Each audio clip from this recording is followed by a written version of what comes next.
හැමෝටම හායි කොහොමද? ඔන්න අලුත් සංචාරයක් අරගෙන මම ආවා. අපි විශේෂ ගමනක් යනවා. ඒකෝත් දන්නවද? අවාරේ සිරිපා කරන්න. ඉතින් මම අද ප්‍රධාන මාර්ගයක් වෙන හැටන් නල්ලකන්නේ මාර්ගයේ තමයි අවාරේ සිරිපා කරන්නේ. දැන් මම ඉන්නේ බදුල්ල ස්ටේෂන් එකේ. අපි හැටන් වලදී අද නොවැම්බර් 5 වෙනිදා. හෙට තමයි පෝය. ඉතින් අපි පෝය දවසේ කරුණා කරන්න හිතාගෙන තමයි මේ යන්නේ.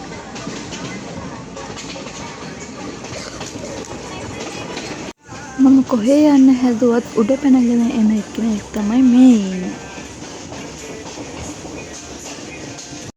මේ ඉන්නේ මාත් එක්ක ගමනට සහභාගී වෙන අනෙක් 3 දෙනා.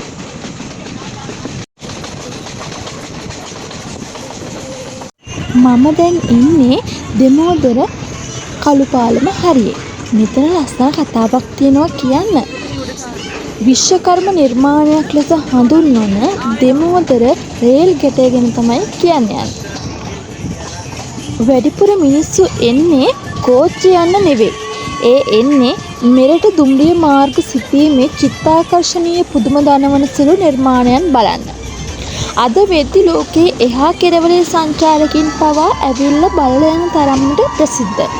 දෙමෝදර රේල් ගැටේ විදියට හඳුන්වන්නේ සුප්‍රකට නිමවුම් බොහෝ දෙනෙකු විසින් හඳුන්වනු ලබන්නේ විශ්වකර්ම නිර්මාණයක් විදියට. එවකට හිටපු යටත් විජිත සුදු පාලකින් පවා මවිත කරන ලද දුර්ලභ ගණේම දුම්රිය මාර්ගයක් බවට පත් වෙලා තියෙනවා. දුම්රිය මාර්ගයක් ඉදිකිරීම ආරම්භ කරන්නේ මුලින්ම සර් හෙන්රි වෝඩ් ආණ්ඩුකාරවරයා විසින්. ඒ මහත්තයාට පසු ආපු පිරිස කොළඹ ඉඳලා බදුල්ලට කෝච්චි පාර හදාගෙන යද්දි නොසෑහෙන දුක් විඳලා තියෙනවා. දැන් කාලේ වගේ නෙවෙයිනේ. ඒ කාලේ යන්ත්‍ර සෝතු තිබුණේ නැහැ. ඉතින් ඔක්කොම කරේ මිනිස් ශ්‍රමය මගින්. එතකොට අතීතයේ තඩි සිල්පර කොටන් හා බර යකඩ මෙන්න මේ මිනිස් ශ්‍රමය යොදාගෙන තමයි එහාට මෙහාට ගෙනිච්චි. ඉංග්‍රීසියෙන් හැදෙව්වට ඕව ඉස්සුවේ කඳුකරේ හිටපු අහිංසක සිංහලයෝ. පණමක් දෙකක් බදු ගෙවා ගන්න බැරි වුණාම කුදලාගෙන ආපු සිංහයෝ. කොහොම හරි කොළඹ ඉඳලා බදුල්ලට කෝච්චි පාර හදාගෙන යනකොට කිලෝමීටර් 277ක් වගේ ගියාට පස්සේ උතන ඉංජිනේරුවන්ගේ ඇස්තොඩ යන මාර්ග බාධකයක් හමු වෙනවා. ඔය පහලින් පේන මාර්ගය තමයි බදුල්ල බණ්ඩාරවිල පාර. ආයෙත් කතා පැත්තට යමුකෝ. ඒ තමයි එකවරම දෙවන්ත කඳු බෑවුමක්. මේකෙන් එකපාරට කෝච්චිය පහළට ගන්න බැරි නිසා කෝච්චි පාර තවත් කිලෝමීටර් 4ක් විතර ලොකු රවුමක් ගහලා තමයි එන්න ඕන. දෙමෝදර දුම්රිය ස්ථානයේ වැඩබාරව හිටියේ ශ්‍රී ලාංකික පුත්‍රයෙකු වුණු ඩී.ජේ. විමල සුරේන්ද්‍ර මහත්තයා. නමුත් දෙමෝදර ප්‍රදේශයේ මේ නිර්මාණාත්මක අදහස පිළිබඳ කියවෙන ජනප්‍රවාදයක් ප්‍රචලිතයි. එක කතා ගොඩාක් තියෙනවා. හරක් බලා ගන්නෙක් හෙවත්. ඒ කියන්නේ අපි කියන්නේ අර ගොපළු තරුණයෙක් පිළිබඳව කතා පුවතක්ද තියෙනවා. හරිද? තමන්ගේ හිසේ තිබුණු ජටාව බදින ආකාරයට පෙන්වා කන්ද වටා එම ආකාරයටම දුම්රිය මාර්ගය ඉදිකරන්න කියලා ඔහු කිව්වා කියලා ජනවහරේ සඳහන් වෙනවා. ඉතින් මෙන්න මේ දෙමෝදර කළුපාලම හරියෙන් තමයි ඔයාලා දන්නව තියෙන කියන්නේ ප්‍රසිද්ධ ට්‍රේල් එකක් තියෙනවා පිකෝ ට්‍රේල් කියලා. ඒ ගමන් මාර්ගයේද වැටලා තියෙනවා මෙන්න මේ දුම්රිය දෙමෝදර දුම්රිය ස්ටේෂන් එක ළඟින්.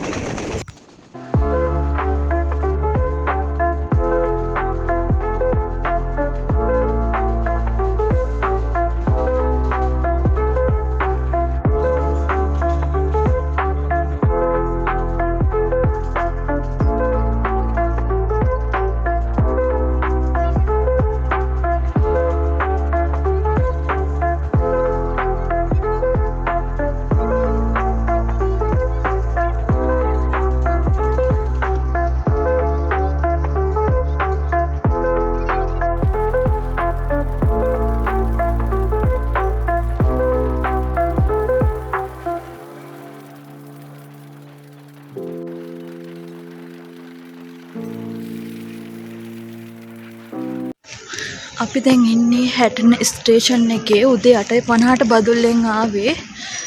දැන් වෙලාව 2:00යි. අපි දැන් යන්න ඕනි හැටන් බස් ස්ටෑන්ඩ් එකට. මොකද කෙලින්ම නල්ලතනියට බස් නැති හින්දා මස්කලියට ගිහලා තමයි අපි යන්නේ.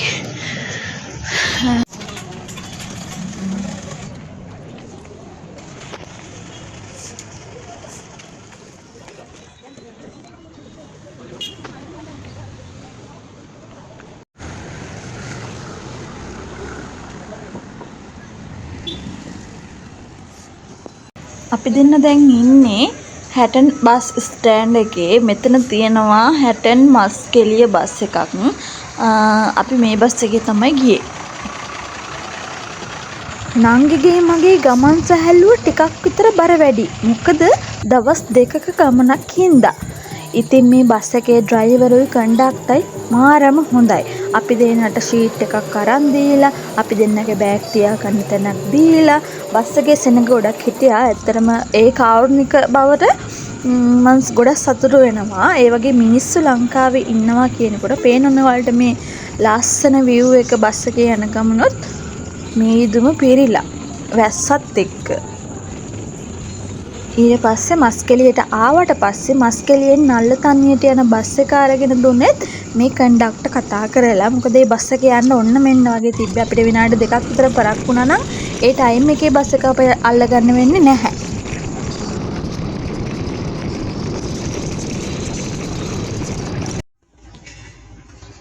මෙතනින් තමයි ශ්‍රීපාදයට හැරෙන තැන තියෙන්නේ. මෙතන ඉඳලා නල්ලතන්නියට කිලෝමීටර් 9ක් තියෙනවා. අපි යමු.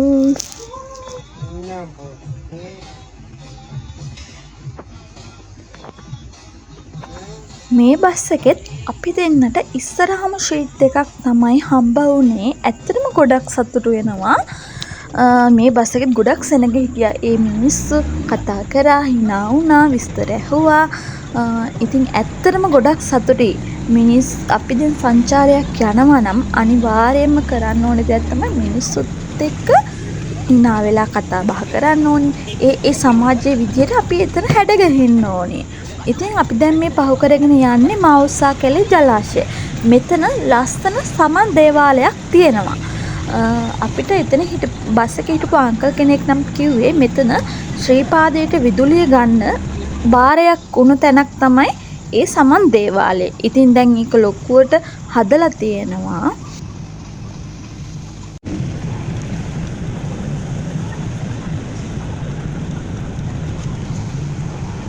ඉතින් මේ ලස්සන විඳ ගනිමින් අපි යමු.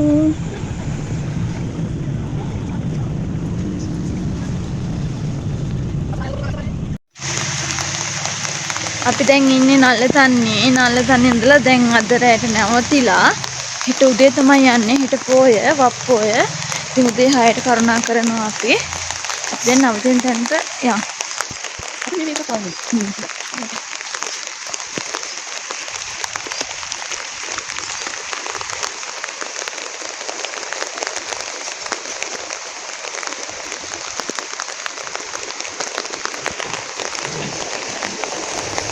මෙතන මේ බස් එකට ඇවිල්ලා හිටියේ සිරිපා කරුණා කරන්න ආපු නඩයක්. ඉතින් එයාලත් ඒ වෙලාවේ කරුණා කරන්න පටන් ගත්තා. අවායේ කියලා නැහැ. අවායට අවශ්‍ය දේවල් ගන්න තිබුණ කඩවල් කීපයක් මැරෙලා. රේන් කෝට්, අත් ග්ලව්ස්, එතකොට ජර්සි ගන්න තිබ්බා. මෙන්න මේ ශ්‍රීපාදේ ගෞතම ශ්‍රීපාදයට කියන තැන ඉඳලා තව ටිකක් ඉස්සරහට යන්න ඕනේ. අපි නතර වුණු තැනට අපිට ඒක ගොඩක් පහසු වුණා ඇත්තටම.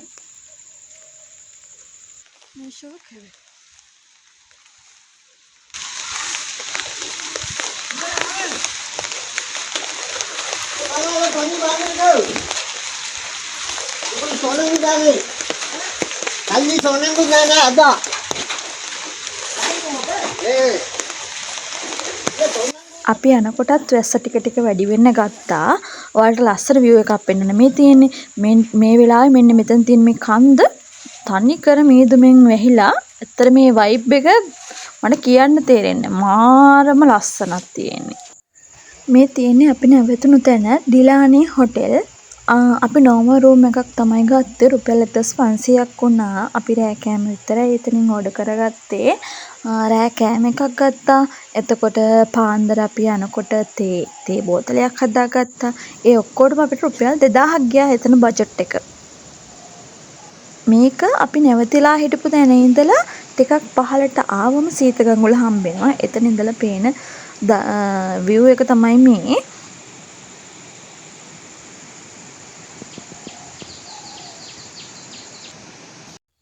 අපි දෙන්නට හොඳ ගමන් සගයෙකුත් හම්බ වුණා. බලන්නකෝ එයාගේ හුරතලේ.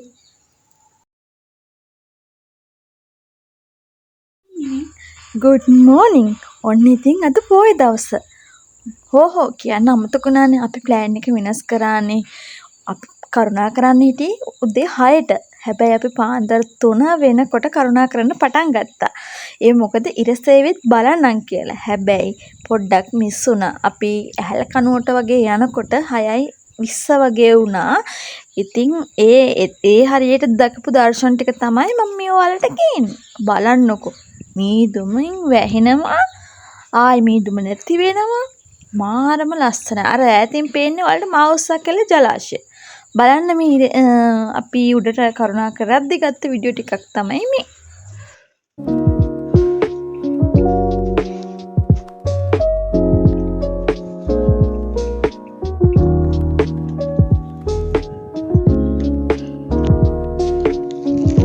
මගේ ජීවිතේ මං වැඩිපුරම ආස කරපු ලස්සන එක හීනයක් තමයි මේ අවාරේ සිරිපා කරුණා කරන එක. ඉතින් අද ඒ හීනේ හැබෑ වුණා. බලන්නකෝ මේ පරිසරයේ තියෙන ලස්සන. මේ ඉර එළියෙන් ඒ වටේටම රත්තරන් පාට වෙලා. මානම ලස්සන. ඒක විඳින්නම ඕනේ.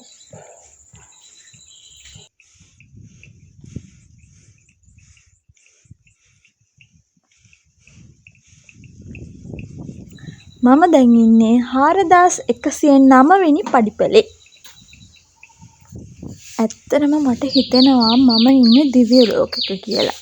බලන්න දැන් මෙතන ඉද්දී මීදුම වට කරගත්තා. මේ ඔක්කොම දර්ශනය අපැහැදිලි වෙලා මීදුමෙන් පිරෙනවා. මම දැන් ඉන්නේ ඇහැල කනුව අවසාන හෝටලේ ළඟ. මේ ඇහැල කනුව ගැන ඔයාලා දන්නවද? ඇත්තටම ඇයි මේ ඇහැල කනුවක් මෙතන හිටවලා තියෙන්නේ? මං මේ කතාව කියන්නම්. සිරිපා කරුණා කරන හැමෝම මෙතන ඉඳලා අදිෂ්ඨාන කරගන්නවා මගේ ජීවිතේ ඉදිරි කාලය පස්පව් වලින් වැළකීලා තෘෂ්ණාව අතහැරලා පිටත් වෙනවා කියලා. ඒ අදිෂ්ඨාන බලයෙන් මේ අහස් ගව්ව තරණය කරන්න මට ශක්තිය ධෛර්යය ලබා දෙන්න කියලා සමන් දෙවියන්ගෙන් ඉල්ලනවා. ඇහැල කනුව ළඟ පිරුවට ඇඳලා සුදු හුණු ටිකගෙන කනුවේ උලාලා පතනෙමි මම දැන් අදිටන් කරලා පස්පව් වැළකෙමි දිවි තිබෙන තුරා. ඇහැල කනුව වන්දනා කරලා අහස් ගව්ව කරුණා කරන්න මම පටන් ගත්තා.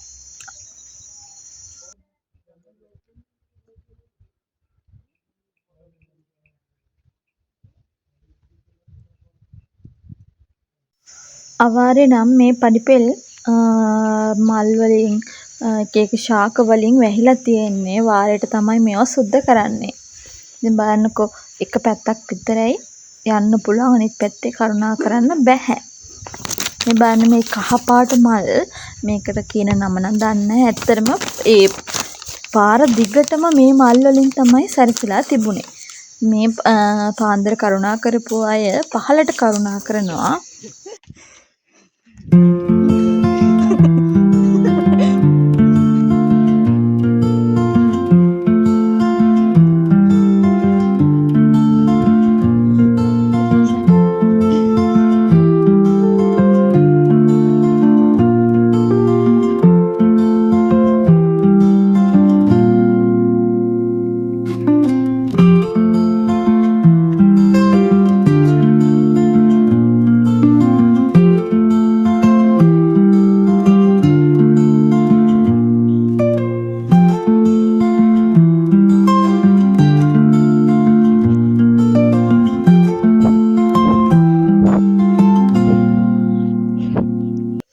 වියන ළඟින් යනකොට අනිමාරම නිදහසක් දැනෙන්නේ. ඇත්තටම දිව්‍ය ලෝකේ දොර ළඟ ඉන්නා වගේ මට දැනුනේ.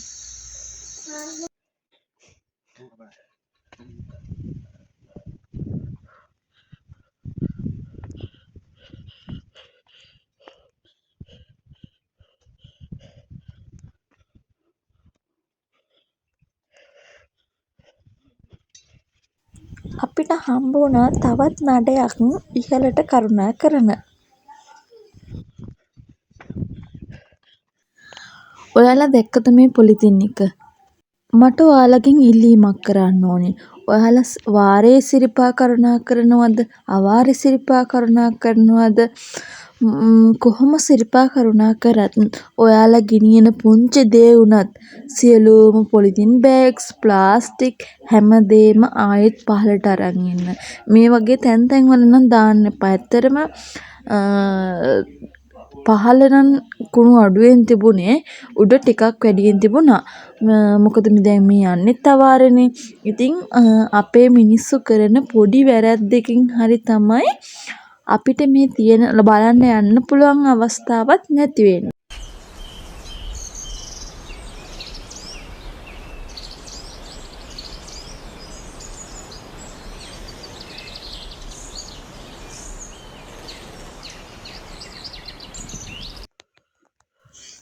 ඔයාලට දැන් පේනවා ඇති උඩ මළුව පේන තෙක් මානෙක තමයි දැන් මං ඉන්නේ.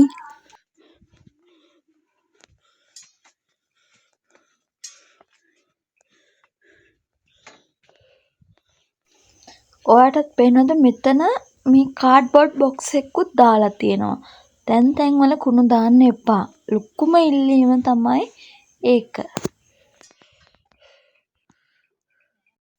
සීත කඟුල පසු කරමින් පිරුවට ඇදලා ගෙත්තම් පානේ ඉදිකටු ගෙත්තම් කරලා සමන් දෙවිඳු ඇඳ ගන්නට පෙරුම් පුරාලා අහස් ගව්ව නැගගන්නේ සාදු කියාලා.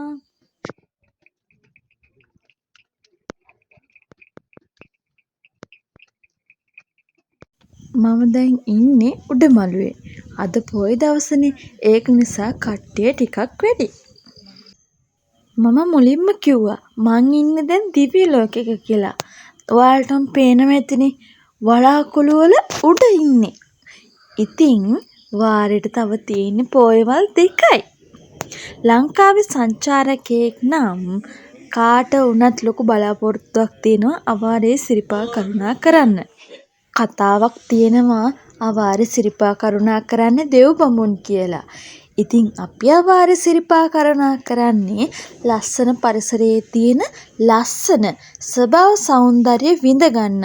ඒ වගේම වලාකුළුත් එක්ක මේ ලස්සන ලෝකේ අතරමං වෙලා ජීවිතේ විඳින්න. බලන්න හේකඩු පිපෙන හීතලේ සිරිපා වන්දනා කරන්න. ආයෙමත් දවසක එන්න පාසල් කුණු පමණක් ඉතිරි කර යන්න.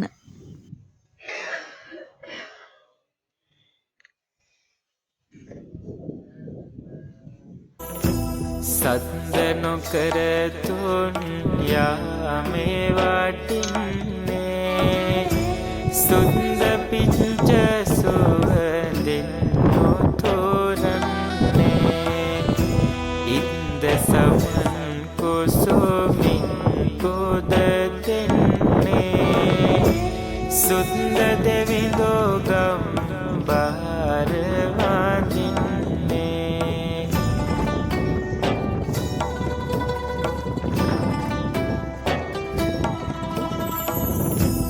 යුක්තිය පසෙදාලන සූර දෙවිඳෝ අයුක්තියට නැත ඉඩ සලසලු පින්නට දිසෙන සුදු නෙලොමක්හෝ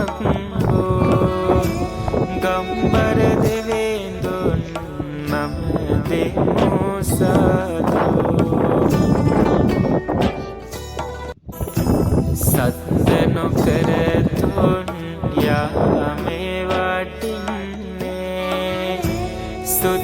පිච්ච සුවඳින් නොතොරන්නේ ඉන්ද සමන් කුසුමින් ගොඩ දෙන්නේ සුන්ද දෙවිඳෝ ගම්බාර වඳින්නේ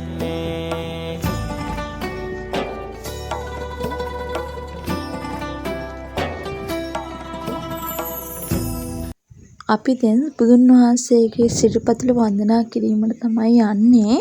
අපි එනකොට නම් ගොඩක් කට්ටිය හිටපු නිසා පොලිම ටිකක් දිග හින්දා ටිකක් නතර වෙලා හිටියා. දැන් අපි යමු.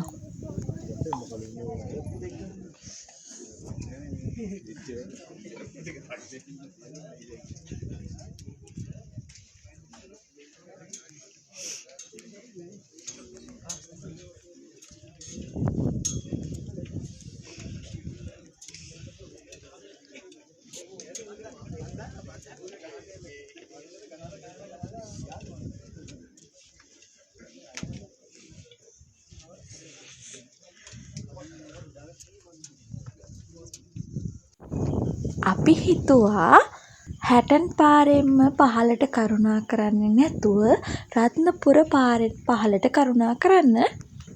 ඔයාලා දන්නවද රත්නපුර පාරෙන් හැටන් පාරට ආයෙ එන්න පුළුවන් කියලා? ඉතින් අපි රත්නපුර පාරෙන් පහළට කරුණා කරලා ආණියමල තැන්න අම්බලමට චුට්ටක් උඩින් තියෙනවා හැටන් වලට පාරක්. මම යන ගමන් ඒක පෙන්නන්නම් ඔයාලට. දැන් අපි පහළට කරුණා කරමු.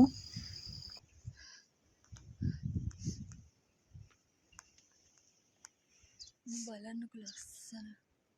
වල වෙනද ඔක්කොම පේන්නේ මේතමින් මෙහිලා. මෙච්චර ලස්සන රටකද අපි ඉන්නේ.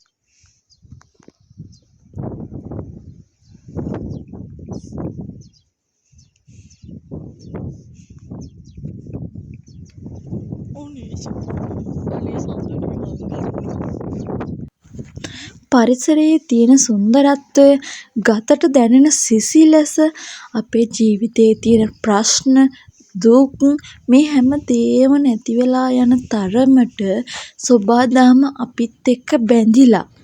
ඒ දැනෙන හැඟීම් කියාගන්න වචන ගලපගන්න ඒ තරමටම අමාරුයි. මේ අත්දැකීම ගන්න නම් අවාරේ සිරිපා කරුණා කරන්නම ඕනි.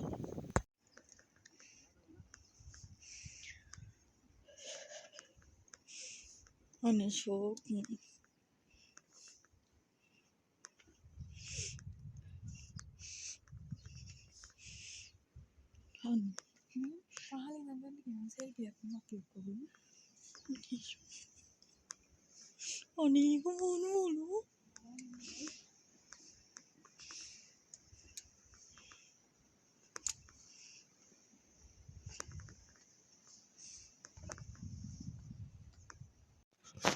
අපි දැන් ඉන්නේ මේ හොලං කපොල්ල හරියේ. බලන්නකො මීතුම පිරිලා. මේ හැම දෙම වැහිලා තියෙන්නේ. ඔයාලට පේනද පහළ? පහළ view එක පේන්නේ නැති වෙන්නම මීදුම. ඇත්තටම මේ vibe එකට තමයි මම කැමතිම. මෙතන ගියේ තිබුණා නම් හොඳයි කියලා හිතුනේ. ඒ තරමට මාරම නිදහස්. ඔයාලා හිතනවා ඇති මට පිස්සු කියලා. ඇත්තටම ඒ vibe එක විඳින්න නම් අවාරේ යන්න ඕනේ. එක වෙලාවකට හිතෙනවා තටු 6 කිරිල්ලියක් වුණා නම් මේ ලෝකේ ලස්සන තැන් බල පියාඹන්න පුළුවන්. හිත ගිය තැන නතර වෙන්න පුළුවන්. ඉතින් ඔයත් එකම රාමුවකට කොටු වෙන්නේ නැතුව ජීවිතේ පියාඹන්න උත්සාහ කරන්න. දවසක ලෝකේ ලස්සන දකින්න පුළුවන් වෙයි.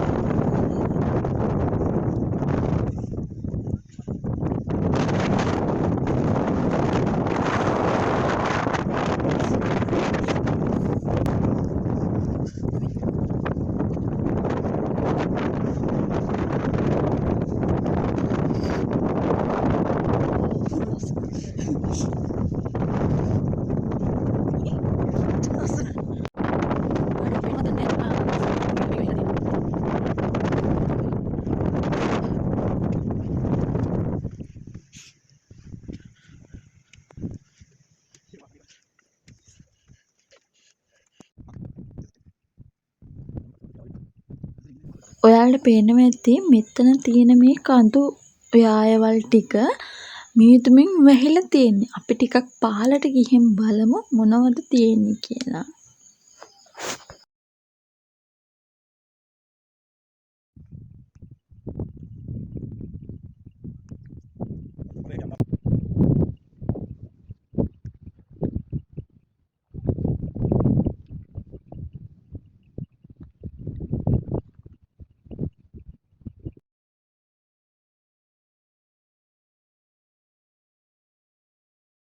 අපි දැන් ඉන්නේ රත්නපුර පාරේ පහළට කරුණාකරන ගමන් ඇහැලකණුව ළඟ.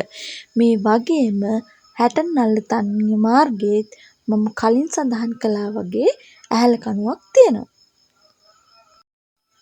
ඇහැලකණුවේ ඉඳලා ටිකක් පහළට කරුණාකරනකොට අපිට මේ view එක තමයි පෙනුනේ. එකපාරම මීදුමක් ආවා. ඔයාලට පෙන්වන්න හදද්දිම අපිට කොළඹ වරාය මේ හරියට පේනවා හොඳට. බලමු අපි. මේ පහළින් ගොඩනැගිලි ටික පේන්නේ රත්නපුර පාර.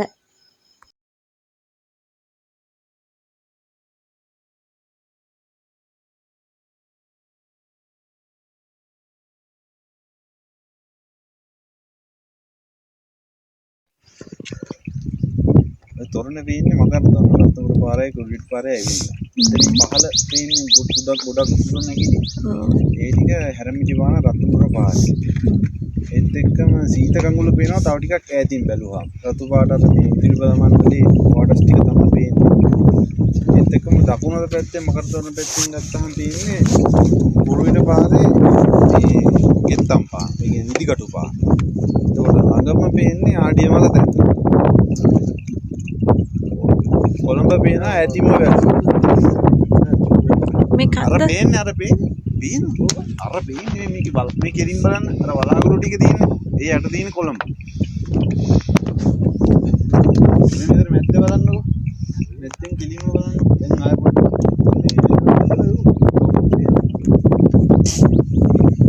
ඔය තියෙන බෑන සමනල කන්ද. ඒත් එක්කම අනිත් පැත්තේ තියෙන කුඩා බෑන සමනල කන්ද. අනිත් එක්ක කුණුතිය පර්වතය.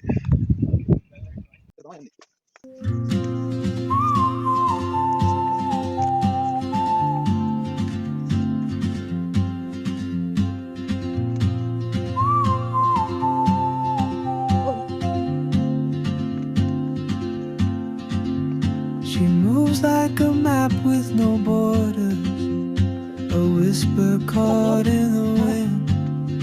I see her boots at the corner cafe with a notebook and a grin. She's ආඩියමල තැන්න හරියෙන් තියෙනවා හැටන් පාරට කියලා බෝඩ් එකක් ගහලා.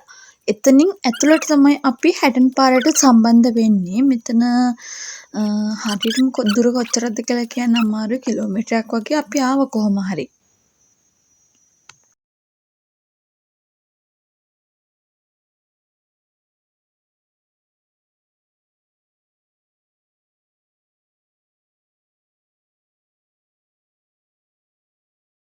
ඔයාලට ලස්සන view එකක් පෙන්නන්න. මේ බලන්නකෝ උඩ මළුව මාරම ලස්සනයි.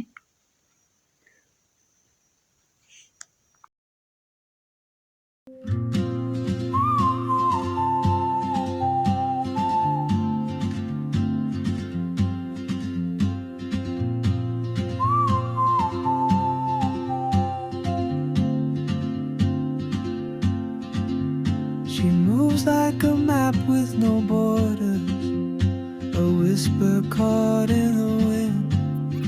I see her boots at the corner cafe with a notebook and a grin. She's chasing skies I've never named while I stay in my lane. But something in the way she moves keeps pulling at my chain. Oh, traveler, you carry the sun. මම දැන් ඉන්නේ ඉදිකටු පානේ. මෙතන සමන්දේයන්ගේ ආරාධනාවකින් වැඩම කරපු බුදුන් වහන්සේගේ සිවුර මෙතන ඉඳලා ඉරුණ බවත් ඒ ස්ථානයේදීම මසාගත්ත බව සඳහන් වෙනවා. ඒ වෙලාවේ මහා වර්ෂාවකුත් ඇදහැරුණා කියලා ජනප්‍රවාදයේ සඳහන් වෙනවා. කෝඩුකාරයින්ට නම් මෙතන චාරිත්‍රාක් තියෙනවා. ඔයාලට ඉහළට කරුණා කරනකොට මේ දේවල් පෙන්වන්න බැරි වුණා. නමුත් මම පහළට කරුණා කරන වෙලාවේදී ඒ මග ඇරුණු තැන් මම ඔයාලට විස්තර කරලා කියන්නම්. අපි දැන් මේ යන්නේ සීතගඟුල හරියට.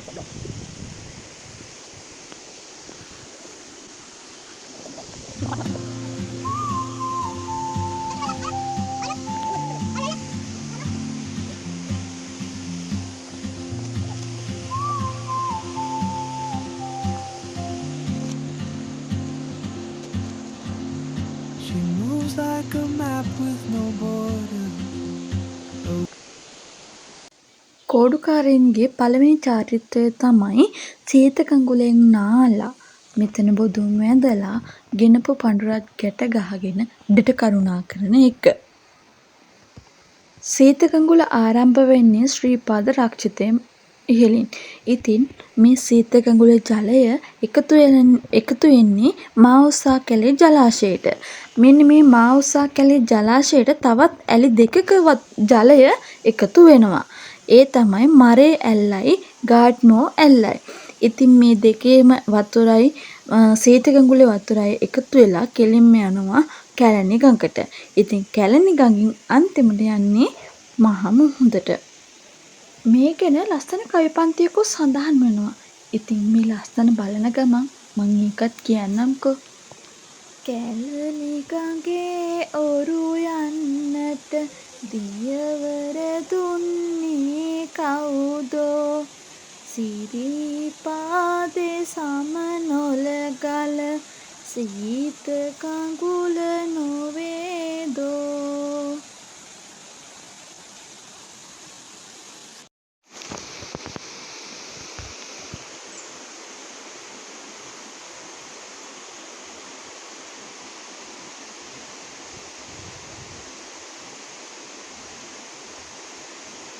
අපි මේ දැන් පහු කරගෙන යන්නේ නිස්සංකමල්ල ලෙන. මෙතන 500ක් රහතුන් වහන්සේලා අඹලා තියෙනවා. ඉතින් මෙතන ජනවහර දෙකක් තියෙනවා. එකක් තමයි නිස්සංකමල්ල රජතුමා ශ්‍රීපාදේ කරුණා කළා උඩමළුවත් කරුණා කළා පහළට කරුණා කරන අවස්ථාවේදී මේ ගල්ලෙන ඇතුලේදී ගිමන් හැරියා කියලා විශ්වාසයකුත් තියෙනවා. අනිත් එක තමයි සමන්දේයන්ගේ ආරාධනාවකින් බුදුන් වහන්සේ වැඩියේ. ඉතින් බුදුන් වහන්සේ 500 නමක් රහතන් වහන්සේලාත් එක්ක මේ ගුහාව තුල දිවා විවරණය සිදු කරා කියලා සඳහන් වෙනවා. අපි ඊළඟට යනවා ජපන් සාම චෛත්‍යයට. හරිද? මේක 1976 තමයි මුල්ගල තියන්නේ. 1978 දී විවෘත කරනවා. පැල්පොල විපස්සී නායක ස්වාමීන් වහන්සේ තමයි මේකේ සියලුම කටයුතු මෙහෙවන්නේ. මේකේ විශේෂයක් තියෙනවා. මම කියන්නම්කෝ. ඔයාලට පේනවද මෙන්න මේ තියෙන දිය ඇල්ල? මේක තමයි යකා හැඬු ඇල්ල. මේ තියෙන්නේ කන්ද යකා හැඬු කන්ද. හරි. ඔන්න ඉතින් මේක විශේෂත්වය තමයි මුල්ගල තියන්නේ එක ජනාධිපතිවරයෙක් විවෘත කරන්නේ තව ජනාධිපතිවරයෙක්. ඉතින් මේක කියන්නේ මුල්ගල තියෙන එක්කෙනා තමයි විලියම් ගෝපල්ලා. එතකොට විවෘත කරන්නේ ජේ.ආර්. ජයවර්ධන ජනාධිපතිවරයා. අම්පාර වලපනේ හැටනල්ල තනිය මාර්ගයේ දෙමස්සල මෙන්න මේ කියන තැන්වල ජපන් සාම චෛත්‍ය පිහිටලා තියෙනවා. ඉතින් මේ දෙමස්සල කියන කෑල්ල ස්ථානය නම් හනුමා ඉන්දියාවෙන් ගෙනපු කෑල්ලක් කියලා සඳහන් වෙනවා. ඉතින් බලන්නකෝ සාම චෛත්‍ය හරියට ශ්‍රීපාද මළුව පේන විදිය. ඇත්තටම ගොඩක් ලස්සනයි. අපි දැන් මේ යන්නේ ජපන් සාම විහාරයේ පැත්තෙන්.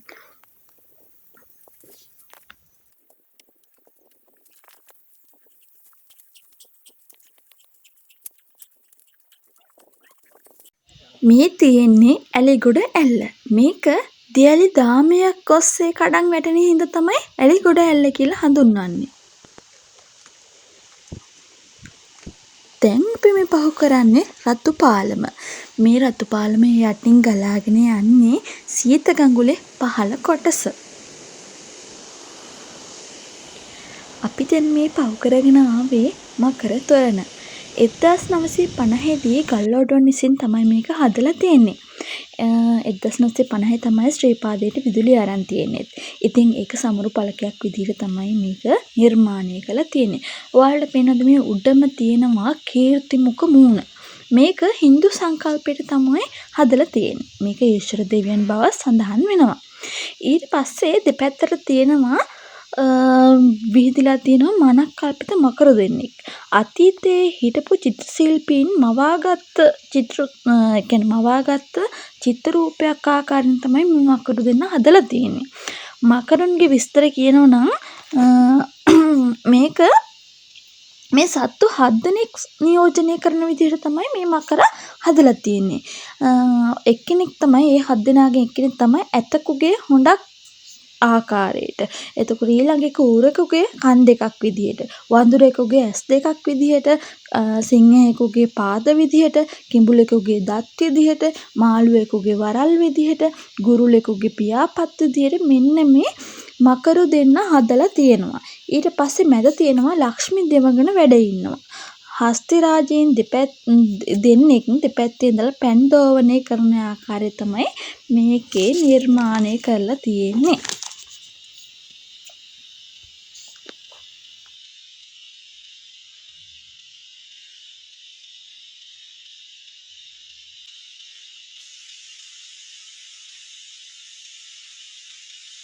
මකර තොරණ හරියම තියෙනවා.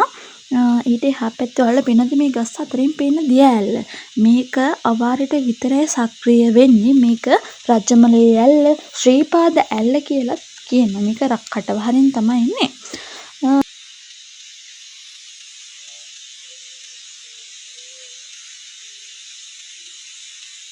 ඊළඟට අපිට හම්බ වෙන්න ඕන කේල්ගම විශ්‍රාම ශාලාව. හැටන් නළතන්‍ය මාර්ගයේ පළමු නවාතැන් පෙළ. මෙතන සමන් දේවාලයක් තියෙනවා. මේ වගේ සමන් දේවාල කිහිපයක්ම සිරිපා කරුණාකරනකොට අපිට හම්බ වෙනවා. ඔන්න ඉතින් අවාරේ සිරිපා කරුණාව අවසන් වුණේ ඒ විදිහට. මේ ගමනට මාත් එක්ක ආපු වරුණ අයියා, රිත්ම අයියා, කමල් අයියා, එතකොට අපේ නංගි, ඔය හැමෝටම ගොඩාක් ස්තුතියි.